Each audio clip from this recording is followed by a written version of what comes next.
Halo guys, kalian tahu tidak, kasus kurir narkoba dari Malaysia dalam hitungan 1 pekan sudah ada 3 insiden besar. Baru-baru ini, wanita asal Malaysia ditahan di Bandara Soekarno-Hatta dalam kasus penyelundupan narkotika. Belum reda kes sebelum ini, terbaru 3 wanita warga Malaysia ditahan di lapangan terbang Soekarno-Hatta, Jakarta selepas cuba menyelundup pelbagai jenis dadah pada 3 Ogos lalu.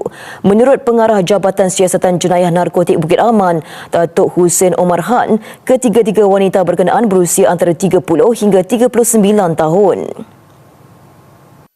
Siasatan awal mendapati dadah yang dirampas dipercayai bagi kegunaan sendiri. Ia berikutan dadah yang ditemui dalam amaun kecil. 2 daripada suspek mempunyai rekod jenayah dadah dan penahanan kesemua mereka tiada kaitan dengan kes dadah membabitkan warga Malaysia sebelum ini. Terdahulu media melaporkan 3 wanita berkenaan yang berlepas dari Kota Kinabalu tiba di Terminal 2 lapangan terbang Soekarno-Hatta, Jakarta pada 3 Ogos lalu. Bagaimanapun mereka dikesan dalam keadaan mencurigakan sebelum pemeriksaan menemui bahan terlarang dalam bagasi serta kasut. Antaranya dadah jenis kokain masing-masing seberat 0.5 gram, 0.3 gram dan 2 gram, 4.2 gram pil ekstasi, 1.8 gram serbuk ketamin serta rokok mengandungi ketamin seberat 16.9 gram.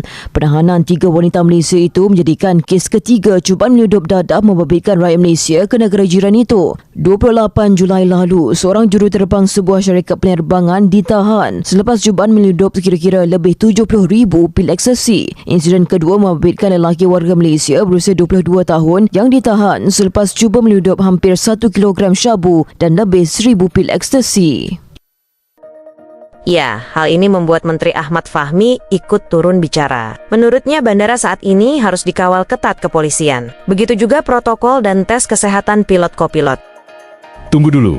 Artinya, dari dulu bandara Malaysia tidak pernah dijaga oleh polisi. Tidak ada pengecekan kesehatan rutin pilot-kopilot, padahal profesi pilot menyangkut ratusan nyawa.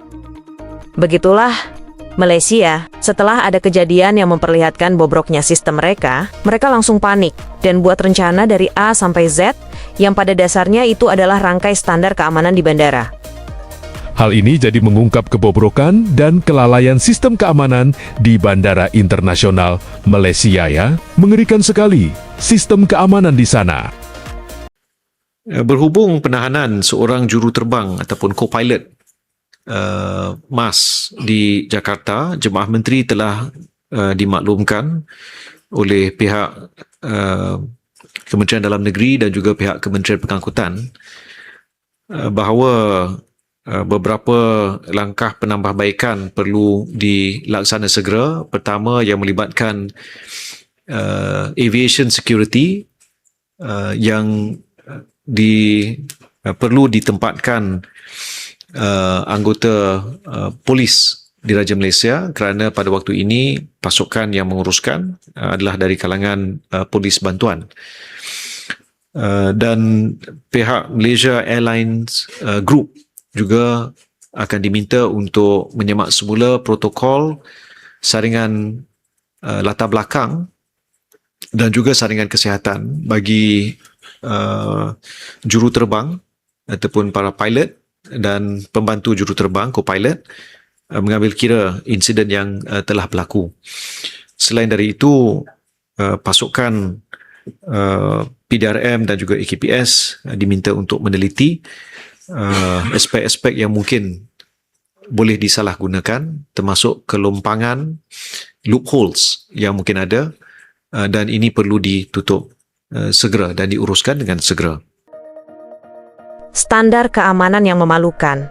Jika bukan polisi yang menjaga bandara, maka siapa yang menjaga Bandara Internasional Malaysia selama ini? Selama ini, keamanan Bandara Internasional Malaysia dijaga oleh polisi bantuan atau bisa dibilang selevel satpam yang digaji pihak bandara, bukan oleh polisi. Sesungguhnya. Waduh, aneh sekali ya. Dan lagi pula reaksi Menteri Malaysia ini juga jadi tanda tanya besar. Dia malah bersikap reaktif, bukan proaktif. Alih-alih berkata kami sedang menyelidiki, pemerintah Malaysia langsung panik dan mengumumkan daftar panjang perbaikan besar-besaran. Ini secara tidak langsung mengakui bahwa selama ini sistem mereka memang buruk. Lemahnya pemeriksaan awak pesawat atau protokol pemeriksaan latar belakang serta kesehatan rutin para pilot dipertanyakan, mengingat profesi pilot adalah aset berharga negara. Di Indonesia, keamanan bandara langsung di bawah Polri, dan tes kesehatan atau narkoba awak pesawat melibatkan BNN dilakukan secara ketat sebelum setiap penerbangan, bukan hanya saat ada kasus, seperti yang dilakukan Malaysia ini. Malaysia ini adalah sumber masalah ya. Kasus ini menunjukkan bahwa bandara Malaysia gagal melakukan filter, sehingga narkoba lolos dari Malaysia dan baru berhasil ditangkap di Indonesia, baik di Jakarta maupun Surabaya. Kenapa baru sekarang pemerintah mereka panik? Kenapa baru sekarang bicara soal celah-celah keamanan bandara mereka? Kenapa baru sekarang bicara tentang pemeriksaan kesehatan pilot-pilotnya? Kenapa baru sekarang bicara tentang pemeriksaan latar belakang calon-calon pilotnya? Apakah semua itu memang sebelumnya sudah berjalan dengan ketat, atau justru kasus inilah yang membuka kelemahan yang selama ini tidak terlihat atau diabaikan? Yang membuat heran juga adalah, apakah selama ini tidak ada yang namanya tes kesehatan berkala atau tes kesehatan setiap akan terbang? Lalu juga jadi timbul pertanyaan oleh statement menteri mereka. Jika bandara internasional merupakan objek vital negara, kenapa polisi reguler baru dianggap penting setelah muncul kasus yang menghebohkan ini? Kenapa pilot atau kopilot ini bisa dalam keadaan mabuk narkoba ketika menerbangkan pesawat yang berisi ratusan penumpang?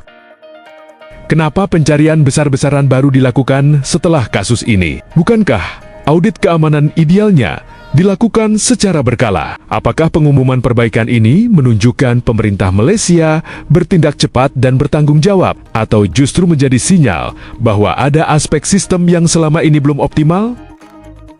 Semua pertanyaan ini pastinya akan sulit dijawab dan dijelaskan oleh pihak Malaysia. Dan bahkan banyak sikap warga Malaysia yang malah sibuk mempertanyakan kenapa Indonesia mempermasalahkan hal-hal seperti ini. Ya, bagaimana tidak jadi masalah? Jika mereka ingin meracuni rakyatnya sendiri, itu urusan mereka. Tapi ini sederet kasus yang berpotensi menghancurkan generasi muda Indonesia. Perlukah mereka belajar dari Indonesia? Tapi pasti rakyat Malaysia akan menolak ini.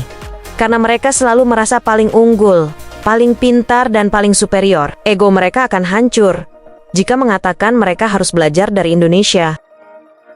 Bagaimana menurutmu tentang kasus ini? Apakah hal ini seperti pemilik rumah yang baru memeriksa atapnya setelah bocor saat hujan deras? Atau justru ini adalah langkah keren pemerintah Malaysia menangani kasus narkoba? Tulis pendapatmu di kolom komentar ya. Informasi pamit dulu.